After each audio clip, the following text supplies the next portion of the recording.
வணக்கம். நான் தீபிகா சக்திவேல். வெற்றி வழிகாட்டி சேனலுக்கு உங்கள நான் வரவேற்கிறேன்.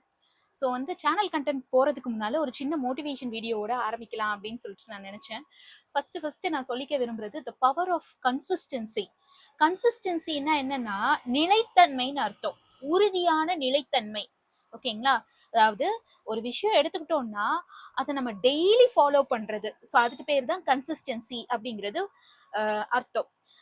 காம்படிட்டிவ் எக்ஸாம்க்கு ஹார்ட் ஒர்க் அப்படிங்கிறது முக்கியம் தான். ஆனா அதை விட முக்கியம் கன்சிஸ்டன்சி.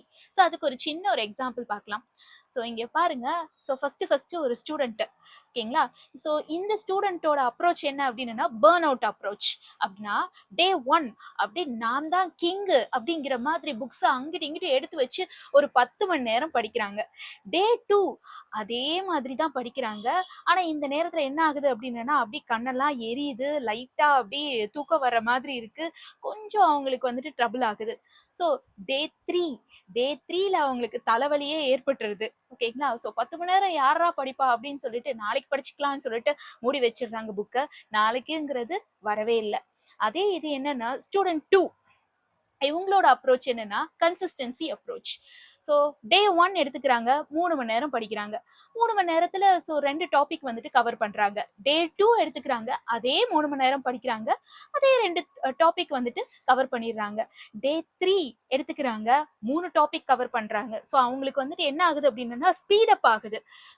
கரெக்டா வந்துட்டு ஃபைனலா இந்த புக்கே வந்துட்டு கம்ப்ளீட் பண்ணக்கூடிய அந்த மென்டாலிட்டி அவங்களுக்கு வந்துட்டு கிடைக்குது. அவுட்கம் என்ன, ரிசல்ட் என்ன அப்படின்னா ஃபர்ஸ்ட் ஸ்டூடெண்ட் புக்ஸோட உட்காந்துருக்க வேண்டியதான். புக்ஸை வந்துட்டு அதுக்கப்புறமேட்டு தொடவே இல்லை. ஓகேங்களா? அப்ப தொட்டதோட சரி. அதே இது செகண்ட் ஸ்டூடெண்ட் என்ன அப்படின்னு சொல்லிட்டு பார்த்தீங்கன்னா முடிச்சுட்டு எல்லா போர்ஷன்ஸையும் கம்ப்ளீட் பண்ணிட்டு எக்ஸாமுக்கு கான்ஃபிடென்ட்டா தயாராகிறாங்க. நீங்க be consistent, be unstoppable, your success is waiting. ஓகேங்களா?